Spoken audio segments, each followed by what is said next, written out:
आप सभी का एक बार फिर से स्वागत है। आत्मकथा एक योगी की परमहंस योगानंद। कल हमने अध्याय 12 पढ़ा जिसमें शीर्षक था मेरे गुरु के आश्रम में बिताए गए वर्ष, जिसमें योगी जी परमहंस योगानंद जी ने अपने जितने भी वर्ष बिताए थे अपने गुरु के आश्रम में वो अपने अनुभव बता रहे थे। आगे का शेष भाग। मेरे गुरु सूक्ष्म लोक के बारे में बोलना पसंद नहीं करते थे। उनका एकमात्र अलौकिक लक्षण उनकी सादगी थी। अपने वार्तालाप में वे चमत्कारी संदर्भों को देने से हमेशा बचते थे, पर अपने कार्यों में वे पूरी तरह से खुलकर बोलते थे। श्री युक्तेश्वर जी का स्वभाववश मौन रहने की वजह से उनकी अपनी अनंत ब्रह्मा की अनुभूतियाँ थीं। श्री युक्तेश्वर जी के आडंबरहीन व्यक्तित्व के कारण उनके समकालीन बहुत कम लोग थे जिन्होंने उन्हें एक अवतारी पुरुष के रूप में पहचाना। यद्यपि उनका जन्म एक सामान्य मनुष्य की तरह ही हुआ था और मास्टर ने सृष्टि की रचयिता के साथ अपने को आत्मसात कर लिया था। उनमें मैं ईश्वरत्व के साथ एकात्मता देखता था। उन्होंने कभी भी ऐसा नहीं पाया कि मनुष्य की दिव्य परमात्मा से मिलन में कभी किसी प्रकार की बाधा आई हो। इस तरह का कोई अवरोध नहीं है सिवाय मनुष्य के स्वयं के आध्यात्मिक प्रयासहीनता के। इसे मैं भली भांति समझ गया था। जब जब मैं श्री युक्तेश्वर जी के पवित्र चरणों को स्पर्श करता तब मैं उत्साह से भर जाता था। योगी बताते हैं कि शिष्य आध्यात्मिक चुंबकीय शक्ति से चुंबकित हो जाता है और जब वह अपने गुरु को स्पर्श करता है तब एक तरंग उसके अंदर प्रवाहित होती है और शिष्य के मन में विद्यमान गलत प्रवृत्तियां उस प्रवाह से रुक जाती हैं। जब कभी मैं भारतीय परंपरा के अनुसार गुरु के चरणों में माथा टेकता था तब मेरा पूरा शरीर एक मुक्ति स्वरूप प्रकाश से भर जाता था। अपने अतीत को भूल जाओ, श्री युक्तेश्वर जी इन शब्दों से सांत्वना देते। सभी मनुष्यों का बीता हुआ कल पापों से कलुषित होता है। मानव चरित्र पर तब तक भरोसा नहीं होता जब तक ईश्वर की शरण में नहीं जाता।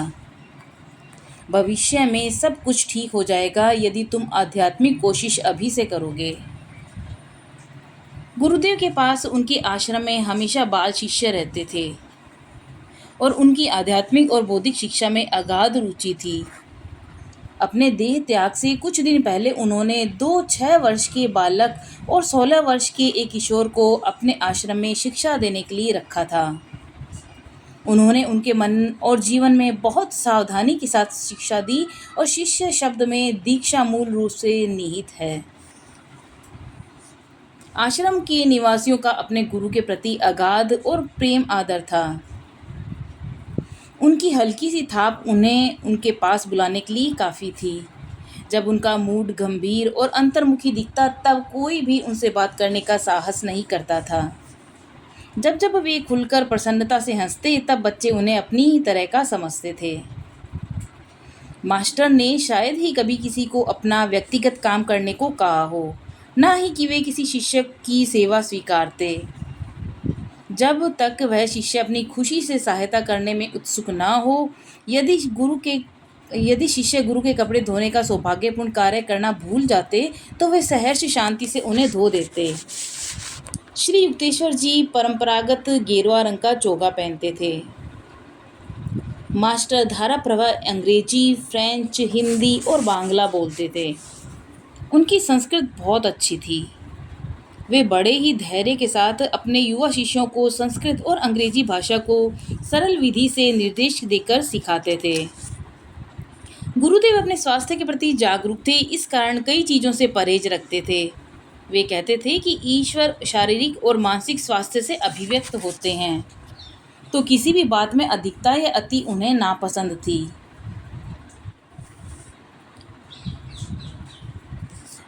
मेरे लिए अनुशासन अनजान नहीं था। घर में पिताजी अनुशासन प्रिय थे और अनंतदा या तो इस मामले में बहुत कड़क थे, लेकिन श्री युक्तेश्वर जी का प्रशिक्षण इन सब से कहीं बढ़कर था। गुरुदेव मेरी आध्यात्मिक प्रगति से संतुष्ट लगते थे, क्योंकि इस बारे में उन्होंने कभी कुछ नहीं कहा। अन्य बातों में तो अक्सर वे मुझे टोका जाता था। मेरी मुख्य गलतियाँ थी मेरा अन्यमनस्क हो जाना, यानी बीच-बीच में दुखी हो जाना, शिष्टता के कुछ नियमों की अनदेखी और कभी-कभी अव्यवस्थित तरीकों का होना। अपने पिता की कार्यशैली को देखो। तुम्हारे पिताजी भगवती इस प्रकार से कितने सुव्यवस्थित और संतुलित हैं, गुरुदेव ने मुझे बोला। महाशय लाहिड़ी के यह दोनों शिष्य, गुरु युक्तेश्वर जी महाराज और मेरे पिताजी, दोनों ही अक्सर होने वाली मेरी श्री रामपुर की पवित्र तीर्थ यात्रा के बाद एक दूसरे से मिले थे। पिताजी और श्री युक्तेश्वर जी एक दूसरे के गुणों के प्रशंसक थे। दोनों ने मजबूत आध्यात्मिकता की नींव पर अपने सुंदर आध्यात्मिक जीवन का निर्माण किया था, जिस पर आने वाले समय का कोई प्रभाव नहीं पड़ सकता था। श्री युक्तेश्वर जी ने कहा, जब तक तुम्हें इस धरती की ताज़ी हवा मुफ्त में मिलती है, तब तक तुम्हारा धर्म है तुम अपनी कृतज्ञता दिखाते हुए इसे अपनी अच्छी सेवा दो। मेरे गुरु को किसी भी तरह की घूस नहीं दी जा सकती थी, यहाँ तक कि प्रेम द्वारा भी नहीं। वे किसी के भी प्रति कोई नरमी नहीं दिखाते थे। थोड़ी सी भी चूक या थोड़ी सी विसंगति होने पर उनकी डांट से बचना असंभव था। इस तरह की डांट को सहन करना बहुत मुश्किल था, लेकिन मैंने तय कर लिया था कि श्री युक्तेश्वर जी के द्वारा अपने हर मानसिक विकार को सीधा करवा लूँगा। जब इस विराट परिवर्तन को सही करने से मेरे गुरुदेव अथक प्रयास करते, तो उस समय मेरे ऊपर अनुशासन के हथौड़े पड़ते, तब मैं तिलमिला उठता था। यदि तुम्हें मेरे शब्द अच्छे नहीं लगते तो तुम यहाँ से कभी भी जाने के लिए आज़ाद हो, उन्होंने मुझे आश्वस्त किया। मैं तुमसे कुछ नहीं चाहता, केवल तुम्हारा स्वयं में सुधार चाहता हूँ। यदि तुम इसे स्वयं लाभान्वित होते हो तो तुम यहीं पर रहो। मेरे झूठे अपमान को तोड़ने के लिए उन्होंने जो प्रहार किए, उसके लिए मैं उनका आभारी हूँ। मुझे लगता है कि लाक्षणिक तौर पर वे प्रत्येक रुग्ण दांत को ढूंढ कर उस पर सटीक प्रहार निकाल रहे थे, और उसके लिए मैं किन शब्दों से उन्हें अपना आभार प्रकट करूं। ऐसे शब्दों का शब्दकोश में अभाव है। मनुष्य का अहंकार जो उसमें कूट कूट कर भरा हुआ है, उसे केवल निष्ठुर प्रहार द्वारा ही उखाड़ा जा सकता है, जिसके जाते ही दिव्य शक्ति अर्थात ईश्वर का मार्ग बिना किसी रोक टोक के सुगम हो जाता है। अन्यथा स्वार्थ के कारण पत्थर रूपी हृदय में घुसने का ईश्वर का प्रयास बेकार हो जाता है। मुझे यह कहने में कोई संदेह नहीं है कि श्री युक्तेश्वर जी भारत के सबसे लोकप्रिय गुरु होते, यदि उनकी वाणी इतनी साफ, स्पष्ट और इतनी आलोचनात्मक नहीं होती।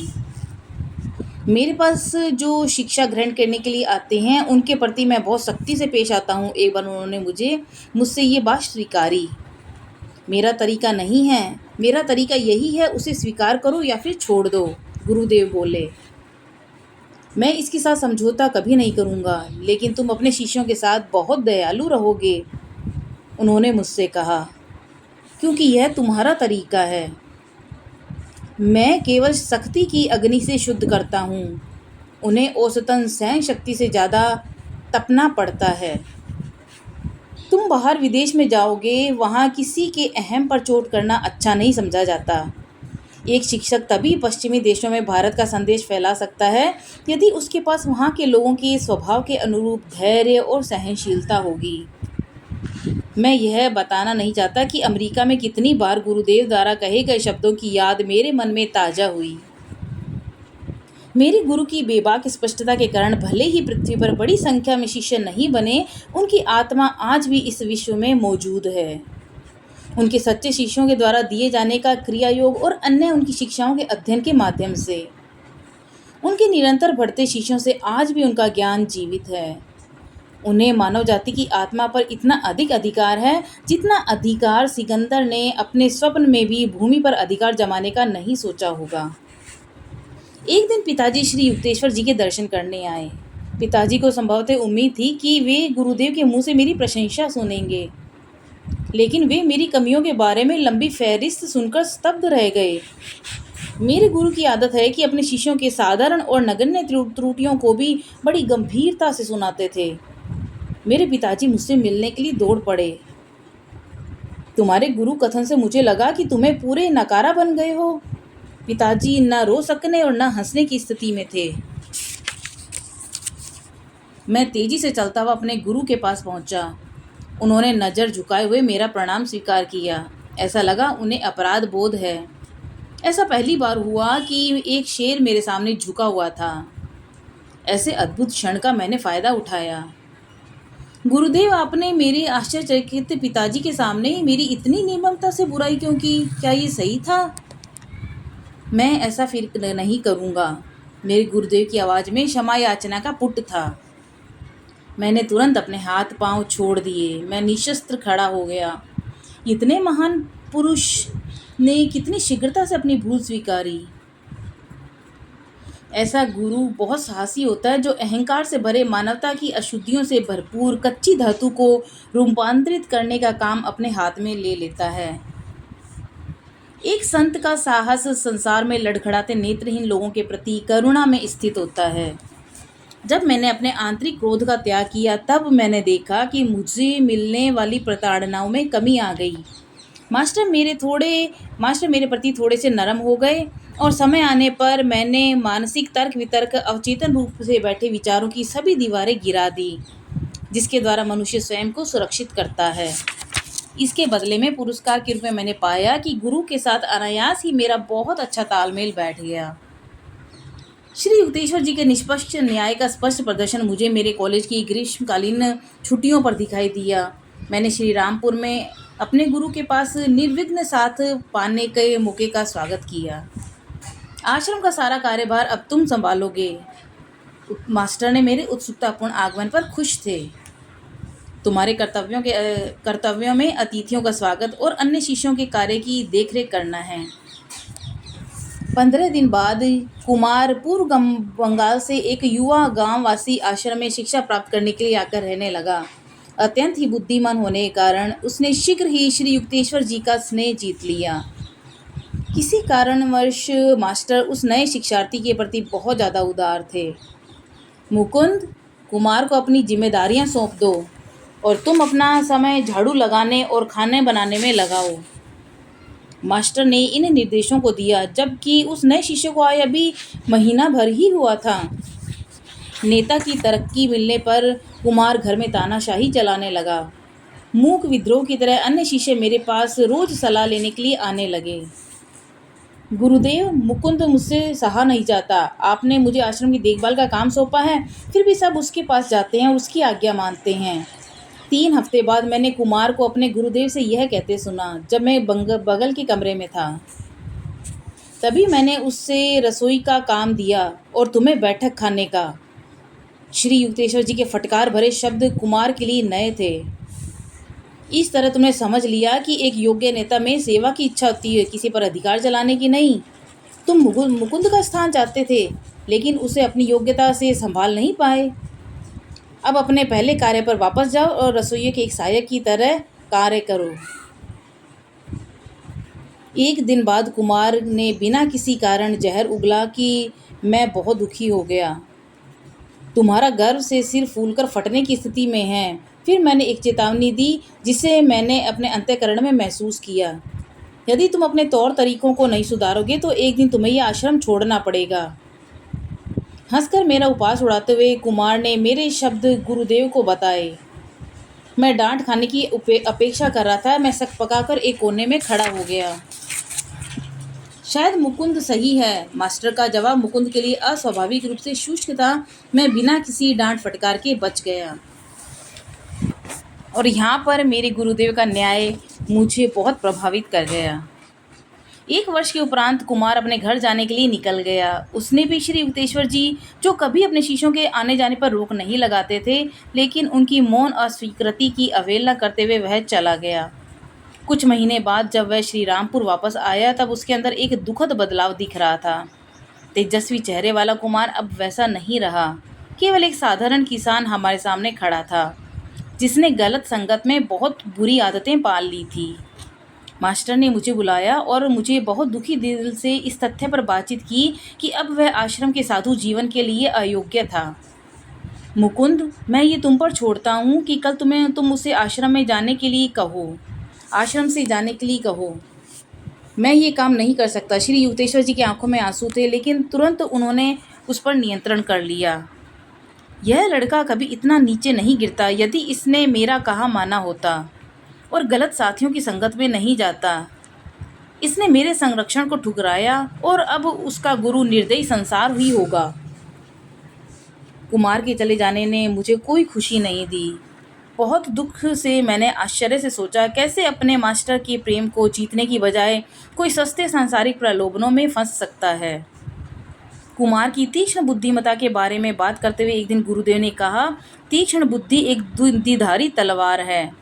उसका उपयोग अच्छे के लिए भी हो सकता है और बुरे के लिए भी। एक चाकू की तरह भी इसे या तो अज्ञान का फोड़ा काटा जा सकता है या स्वयं को काटा जा सकता है। बुद्धिमत्ता का तभी सही प्रकार से मार्गदर्शन किया जा सकता है जब मन आध्यात्मिक नियम से नहीं बच पाने के नियम को स्वीकारता है।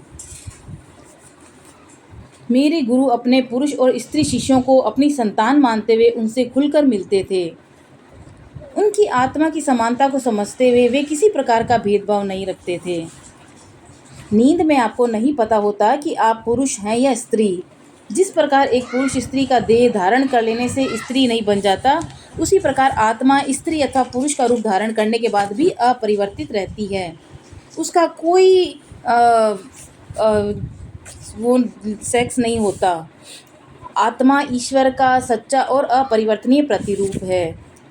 श्री युक्तेश्वर जी ने कभी किसी स्त्री पर पुरुष को अपनी ओर आकर्षित करने का दोष नहीं देते थे या उनसे दूर नहीं रहते थे। उन्होंने कहा कि पुरुषों की तरफ स्त्रियां भी आकर्षित होती हैं, और मैंने एक बार गुरुदेव से पूछा कि क्यों एक महान संत ने स्त्रियों को नरक का द्वार कहा था। किसी लड़की ने उनके शुरुआती वर्षों में उनकी शांति को बहुत ज़्यादा भंग किया होगा। मेरे गुरु ने आगे कहा, नहीं तो वह स्त्री को नहीं बल्कि स्वयं के नियंत्रण में कमी को दोष देता। यदि कोई आगंतुक इस प्रकार की किसी कहानी का संकेत भर भी देता तो मास्टर उसे अनसुना कर मौन धारण कर लेते। सुंदर चेहरे के उत्तेजक प्रहार को अपने ऊपर मत होने दो।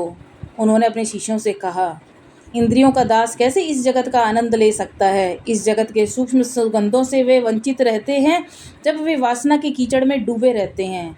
वासनाओं में आसक्त मनुष्य के लिए अच्छाई बुराई का भेद खत्म हो जाता है। जिस प्रकार खाने का उद्देश्य भूख मिटाना है, लालच नहीं, उसी प्रकार काम की प्रवृत्ति भी प्रकृति के नियम के अनुसार प्रजाति को बढ़ाने के लिए है, कभी भी तृप्त न होने वाली काम वासनाओं को जगाने वाली नहीं। उन्होंने कहा, गलत इच्छाओं का अभी अंत करो, अन्यथा वे स्थूल शरीर के खत्म होने के बाद भी सूक्ष्म शरीर का भी पीछा नहीं छोड़ेंगे। भले ही शरीर कमजोर होता है, तब मन को इसका निरंतर विरोध करना चाहिए। यदि आकर्षण आपका पीछा पूरी शक्ति के साथ करता है तो इसे अपनी दृढ़ इच्छा शक्ति और बिना किसी लगाव के आत्मनिरीक्षण द्वारा इस पर विजय पानी चाहिए। इस प्रकार प्राकृतिक वासना पर विजय पाई जा सकती है। अपनी शक्तियों को बचाओ, विशाल समुद्र की तरह बनो जो अपने अंदर सभी प्रकार की इंद्रिय रूपी नदियों को आत्मसात करता चला जाता है। छोटी छोटी वासनाएं शांति रूपी जलाशय में बने छेदों के समान हैं, जो शरीर के स्वस्थ रखने वाले जल को विषा शक्ति के रेगिस्तान में बहा देता है। मनुष्य की खुशी में सबसे बड़ा बाधक उसकी गलत इच्छाओं को जागृत करने वाले आवेग की शक्ति है। इस जगत में आत्मसंयम के सिंह बनकर विचरण करो और यह ध्यान रखो कि इंद्रिय रूपी मेंढक तुम्हें इधर उधर न उछालें। एक सच्चा भक्त आखिर में अपनी नैसर्गिक वासनाओं से मुक्त हो जाता है। वे अपने मानवीय स्नेह की जरूरतों को ईश्वर को पाने की लालसा में बदल लेता है, क्योंकि एकमात्र प्रेम ही है जो सर्वव्यापी है। श्री युक्तेश्वर जी की माताजी बनारस के राणा महल मोहल्ले में रहती थीं, जहां मैं अपने गुरु के पास पहली बार गया था। वे करुणामयी, दयालु मगर निश्चित विचारधारा की थी। एक दिन मैं बालकनी में खड़ा माता और पुत्र के बीच के वार्तालाप को सुन रहा था। अपने गंभीर और तर्कसंगत तरीके से माँ को कुछ कह रहे थे, परंतु अपने इस प्रयास में सफल नहीं होते दिख रहे थे, क्योंकि उनकी माताजी नकारात्मक ढंग से सिर हिलाकर उनका विरोध कर रही थी। नहीं बेटे, तुम अभी चले जाओ। तुम्हारा ज्ञानवर्धक शब्द मेरे लिए नहीं है। मैं तुम्हारी शिष्या नहीं हूँ। श्री युक्तेश्वर जी एक डांट खाए बालक की तरह चुपचाप वहाँ से चले गए।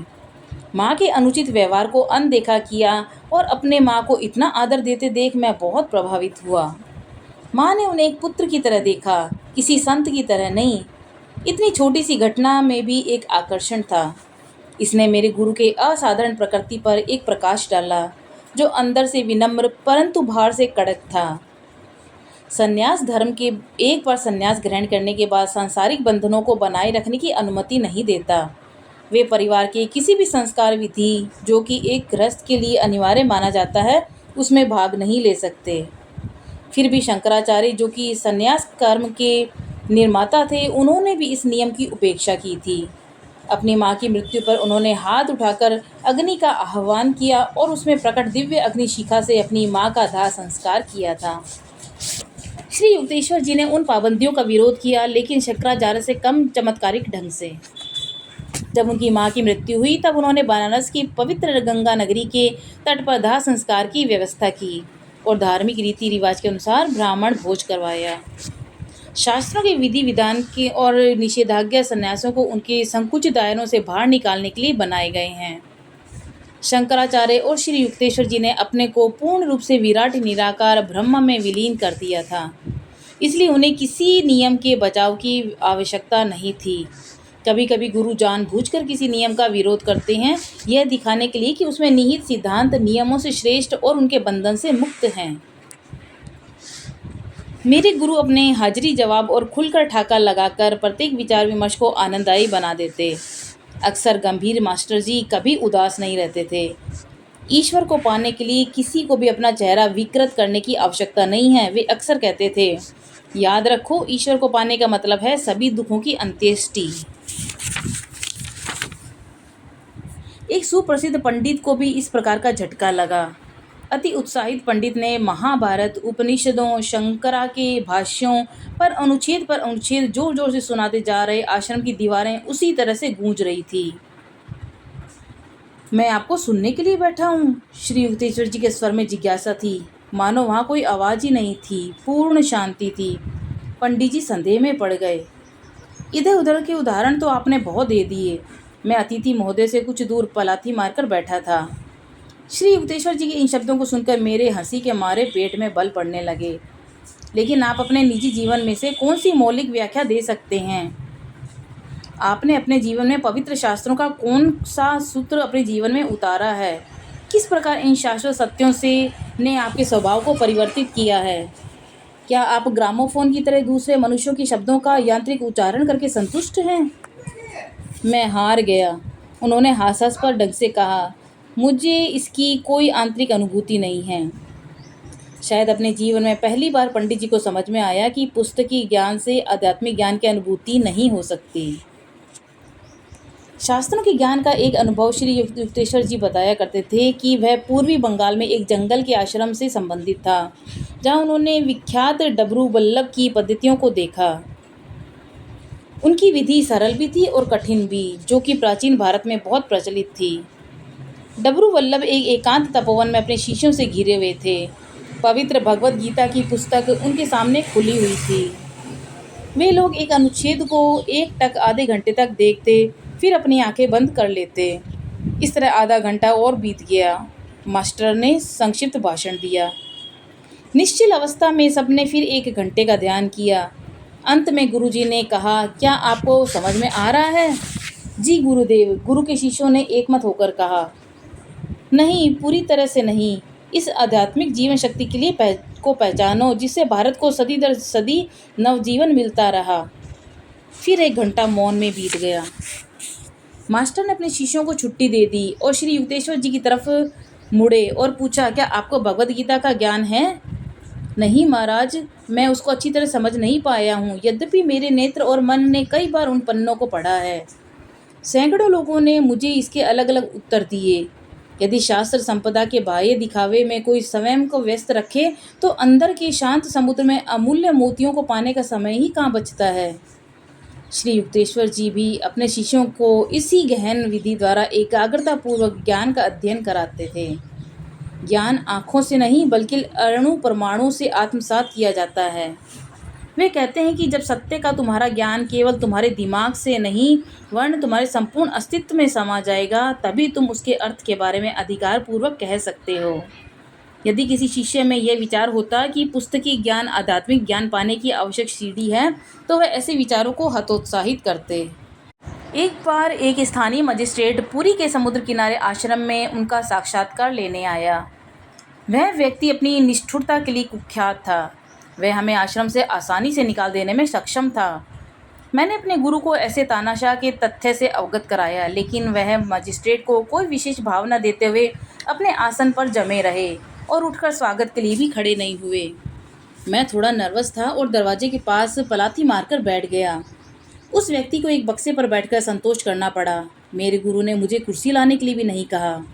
मजिस्ट्रेट को अपने पद की गरिमा के अनुसार उनका स्वागत न किए जाने से उसकी उम्मीदों पर पानी फिर गया था।